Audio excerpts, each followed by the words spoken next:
माँ दुर्गा समस्त ऋषियों से कहती है, हे भक्तगणों, जो भी मेरी इस कथा का श्रवण ध्यानपूर्वक करेगा उसके समस्त दुखों का नाश मैं स्वयं करूंगी। जो भी इस कथा का प्रचार करेगा उसके कोटि कोटि पापों का नाश होगा और उसे सुख समृद्धि की प्राप्ति होगी।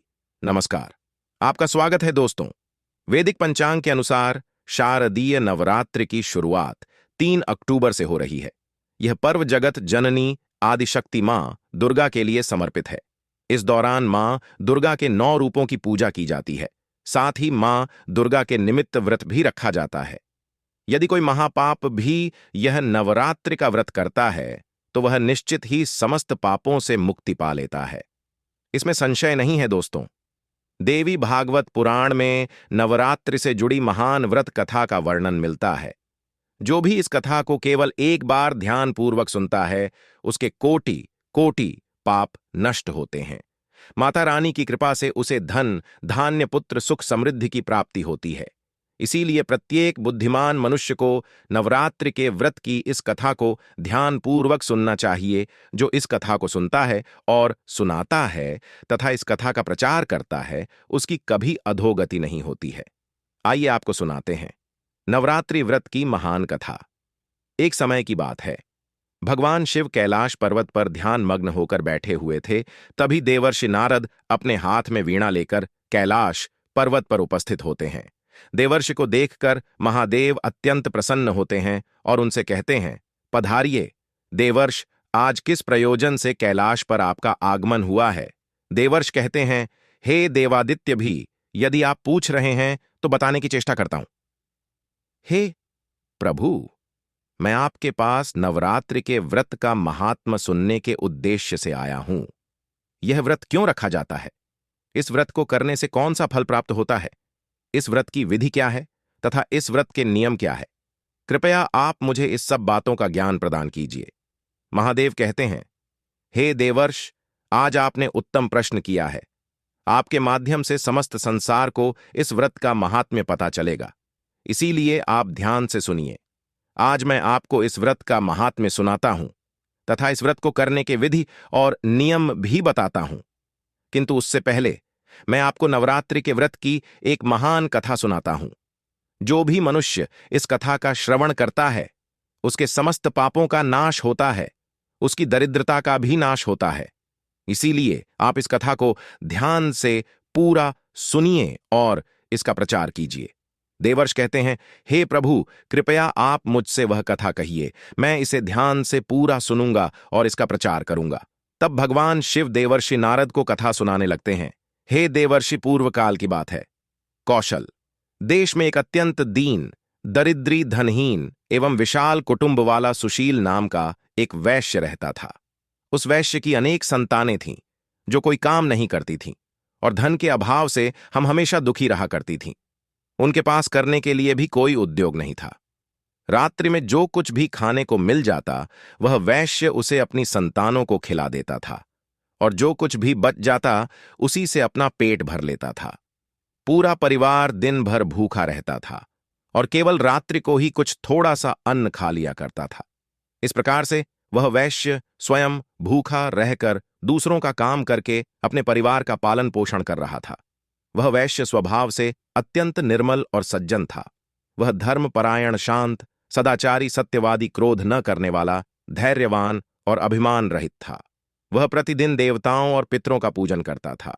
अपने द्वार पर आए हुए अतिथियों की पूजा किया करता था और सभी को भोजन कराने के बाद जो कुछ भी बच जाता उसी से अपना गुजारा चला लिया करता था। कुछ समय बीतने के बाद एक विद्वान ब्राह्मण उस सुशील नाम के वैश्य के घर पर आया। सुशील ने ब्राह्मण को दान देकर उनका स्वागत सत्कार्य किया तथा उन्हें हाथ जोड़कर प्रणाम करके अत्यंत व्याकुल होकर उस ब्राह्मण से इस प्रकार से कहने लगा, हे ब्राह्मण देवता, यदि आप हमारे अतिथि धर्म से प्रसन्न हैं तो क्या हम आपसे कुछ पूछ सकते हैं?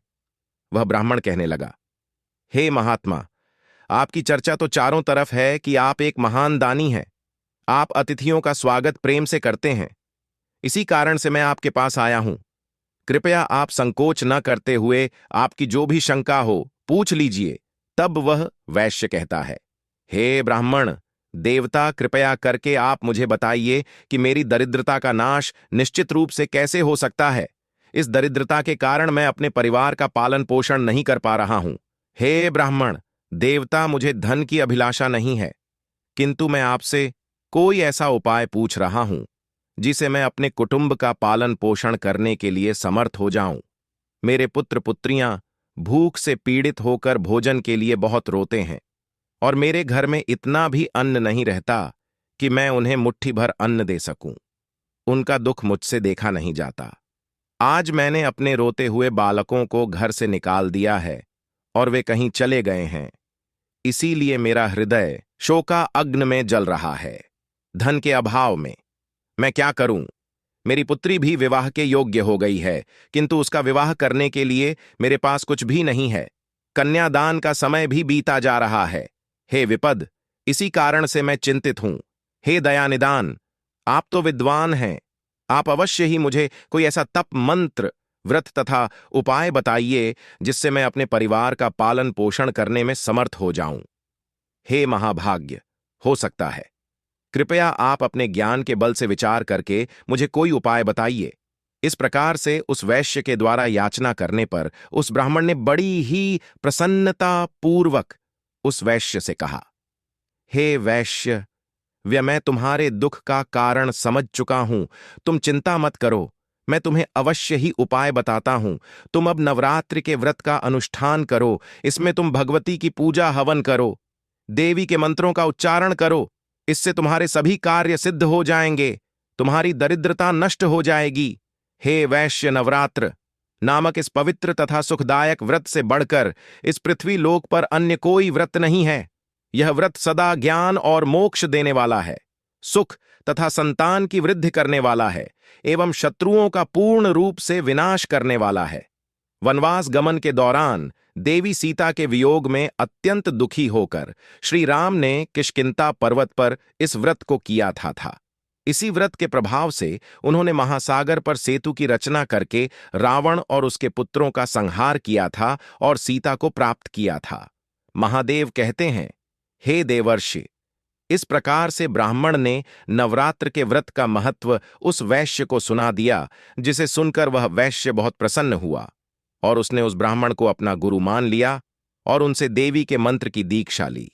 तत्पश्चात उस वैश्य ने अत्यंत भक्तिपूर्वक नवरात्रि में उस मंत्र का जाप किया और अनेक विधि तथा उपायों से भगवती का पूजन किया।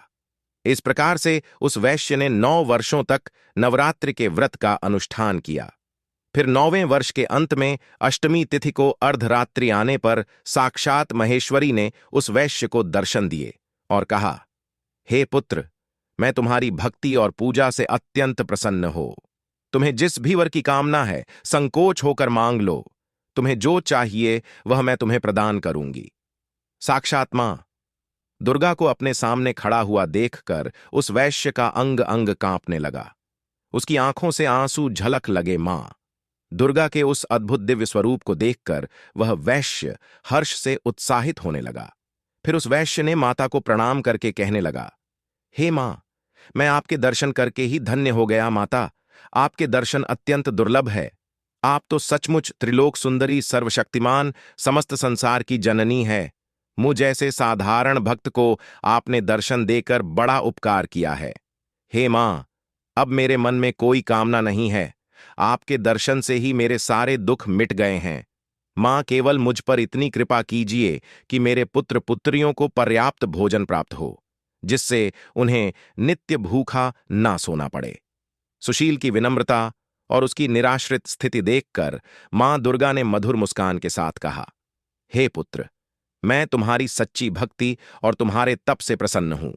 तुम्हारी दरिद्रता का अब अंत होगा। तुम्हारा घर धन धान्य से भर जाएगा और तुम्हारे परिवार की सारी समस्याएं समाप्त हो जाएंगी। तुम्हारे बच्चों को भी अच्छा भविष्य मिलेगा और तुम्हारी पुत्री का विवाह भी जल्द ही होगा। तुम्हारी पीढ़ियां सुख और समृद्धि से पूर्ण होंगी। इतना कहकर देवी दुर्गा अत प्रधान हो गई। उसी क्षण सुशील वैश्य का घर प्रकाश से भर गया और उसकी दरिद्रता समाप्त हो गई। देखते ही देखते उसके छोटे से घर की जगह एक विशाल महल खड़ा हो गया। उस महल में स्वर्ण मणियों और बहुमूल्य रत्नों का भंडार भर गया। उसकी सारी संतानें खुश और तृप्त हो गईं। सुशील के पास अब न केवल अपने परिवार के लिए अन्न था, बल्कि वह दूसरों की भी मदद कर सकता था। समय बीता और सुशील वैश्य की पुत्री का विवाह धूमधाम से संपन्न हुआ। सुशील वैश्य ने अपनी भक्ति और श्रद्धा को कभी नहीं छोड़ा और मां दुर्गा के प्रति आभार व्यक्त करता रहा।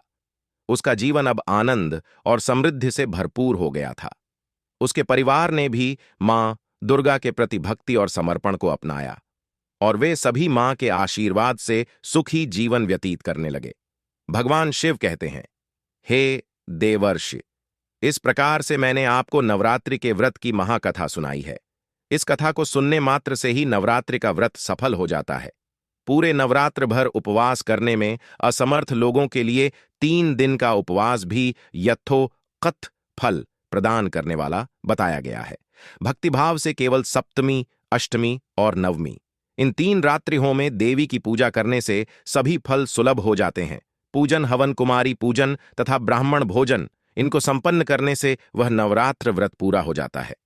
इस पृथ्वी लोक में जितने भी प्रकार के व्रत एवं दान हैं, वे इस नवरात्र व्रत के तुल्य नहीं हैं, क्योंकि यह व्रत सदा धन धान्य प्रदान करने वाला, सुख तथा संतान की वृद्धि करने वाला, आयु तथा आरोग्य प्रदान करने वाला और स्वर्ग तथा मोक्ष देने वाला है। विद्या, धन अथवा पुत्र, इनमें से मनुष्य किसी की भी कामना करता हो, उसे इस सौभाग्यदय तथा कल्याणकारी व्रत का विधिपूर्वक अनुष्ठान करना चाहिए। इस व्रत का अनुष्ठान करने से विद्या चाहने वाला मनुष्य समस्त विद्या प्राप्त कर लेता है और अपने राज्य से वंचित राजा फिर से अपना राज्य प्राप्त कर लेता है। पूर्व जन्म में जिन लोगों द्वारा यह उत्तम व्रत नहीं किया गया है, वे इस जन्म में रोग ग्रस्त, दरिद्र तथा संतान रहित होते हैं। जो स्त्री बंध्या, विधवा अथवा धनहीन है, उसके विषय में यह अनुमान कर लेना चाहिए कि उसने अवश्य ही पूर्व जन्म में यह व्रत नहीं किया था।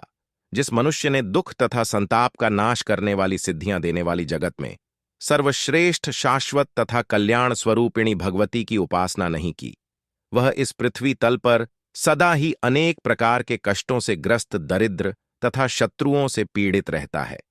हे देवर्षि, अब मैं आपको इस व्रत से जुड़े नियम बताता हूं। इसे ध्यान से सुनिए।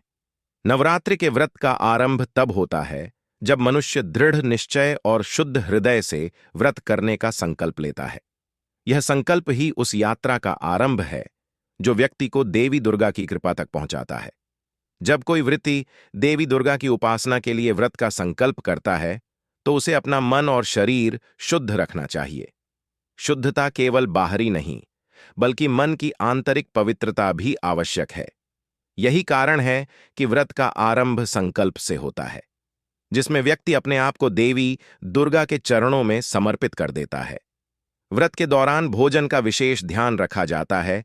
केवल वही अन्न ग्रहण करना चाहिए जो पवित्र हो और बिना तामसिक पदार्थों के बना हो। यदि कोई पूरे 9 दिनों तक उपवास कर सकता है तो यह श्रेष्ठ माना जाता है, लेकिन यदि शारीरिक कारणों से ऐसा संभव ना हो तो फलाहार या एक समय का भोजन ग्रहण किया जा सकता है। भोजन में सात्विकता होनी चाहिए, अर्थात प्याज, हसुन और मांसाहार से दूर रहना चाहिए। संयम से जीवन जीना ही सच्ची उपासना है। जब तुम देवी दुर्गा की आराधना करो तो उन्हें केवल फूल, धूप और दीपक से नहीं, बल्कि अपने हृदय की भक्ति से अर्पित करो। देवी को लाल पुष्प विशेष प्रिय होते हैं, इसलिए उनकी पूजा में लाल फूल चढ़ाना उत्तम है। लेकिन इससे भी अधिक महत्वपूर्ण है अपने मन का पूर्ण समर्पण। पूजा के समय अपने मन को देवी दुर्गा के 9 स्वरूपों में से हर एक रूप के प्रति समर्पित करो। हर दिन एक रूप की पूजा करो और उनकी शक्ति का ध्यान करो। पूजा के साथ साथ उनकी महिमा का गान करना, उनकी कहानियों को सुनना और सुनाना भी अत्यंत शुभ माना जाता है। व्रत के इन दिनों में क्रोध, लोभ, मोह और द्वेष से दूर रहना चाहिए। यह समय है आत्मनियंत्रण और साधना का। अपने मन में सत्य, अहिंसा और संयम के नियमों का पालन करो। इस दौरान अपने शब्दों और कर्मों से किसी का दिल न दुखाओ। यह व्रत केवल शरीर को कष्ट देने का नहीं, बल्कि आत्मा को शुद्ध करने का समय है। जितना अधिक तुम अपने मन और हृदय को पवित्र रखोगे, उतनी ही देवी दुर्गा की कृपा तुम पर बरसेगी। हे नारद, ध्यान भी इस व्रत का एक अभिन्न अंग है। देवी के मंत्रों का जाप करो और उनके स्वरूप का ध्यान करो। जब तुम ओम दुर्गाय नमः मंत्र का जाप करोगे तो वह शक्ति और साहस को उत्पन्न करेगा। ध्यान में बैठकर देवी के दिव्य रूप का चिंतन करो, उनकी महिमा को स्मरण करो, जिससे तुम्हारे भीतर की नकारात्मकता दूर हो जाएगी और शांति का अनुभव होगा। जब नवरात्रि के अंतिम दिन आते हैं तो देवी की कृपा को पाने के लिए कन्याओं का पूजन करना अत्यंत महत्वपूर्ण है। कन्याएं देवी का ही रूप मानी जाती हैं, इसलिए 9 कन्याओं को आमंत्रित करके उनकी सेवा करो, उन्हें भोजन कराओ, उनके पैर धोकर आशीर्वाद लो। यह पूजन तुम्हारी साधना को पूर्णता की ओर ले जाएगा। और हां, इस व्रत के दौरान तामसिक आहार से दूर रहना आवश्यक है। मांस, मदिरा और तामसिक वस्त्रों से दूरी बनाकर रखनी चाहिए। वृत्ति को एकदम सात्विक जीवन जीना चाहिए, जिससे उसकी साधना में कोई विघ्न ना हो। यह 9 दिन केवल तपस्या के दिन नहीं है, यह आत्मिक जागरण के दिन है। भगवान शिव ने नारद को नवरात्रि के व्रत का महत्व समझाते हुए कहा, यह व्रत केवल सांसारिक इच्छाओं की पूर्ति के लिए नहीं बल्कि आत्मा की उन्नति के लिए है। जो श्रद्धा और भक्ति से इस व्रत का पालन करता है, वह देवी दुर्गा की कृपा से सारे कष्टों से मुक्त हो जाता है।